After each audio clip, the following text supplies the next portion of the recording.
Love Mercy was written as a result of a Worship Academy missions trip to Romania.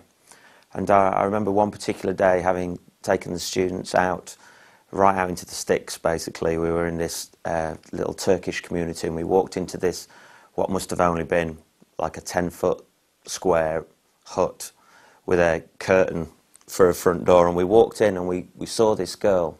She must have been about 17, and her face was shining. She had a beautiful smile.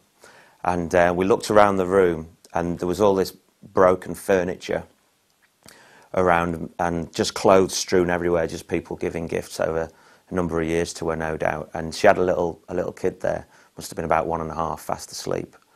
And she was pregnant. There was no man around, yet she seemed to have a contentment that we just didn't understand. And as a father personally, it just hit me so hard to see a person that could be so content yet was in such difficult circumstances. And of course, emotionally, it's a very difficult thing to cope with. And there were a number of us that were crying, and she was just kind of smiling at us, saying in a Romanian, why are you crying? You know. And I think the thing about that trip that really hit me, it was occasions like that where I realised that, you know, God's heart goes out to these people much more than we realise.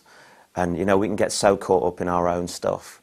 And really, the closer we get to God's heart, the more we realise the things that are on his heart. And Love Mercy was written out of that, because I realised that they're the things that God requires of us: to show justice, love mercy, and walk humbly with him, to understand that he's a merciful God, and the compassion of his heart is just an incredible thing. And if we can get close enough to him to catch some of what's on his heart rather than the stuff that's always on ours, then actually we can be so fulfilled in our lives as a result of that, and truly live a lifestyle of worship, because we'll actually express something of God as much as we long to express something of ourselves, that something of his heartbeat comes through our life. And so Love Mercy was written with that in mind, really, and with a passion that it will become more than a song for us. The song's part of our expression, but actually our life will become our expression more and more.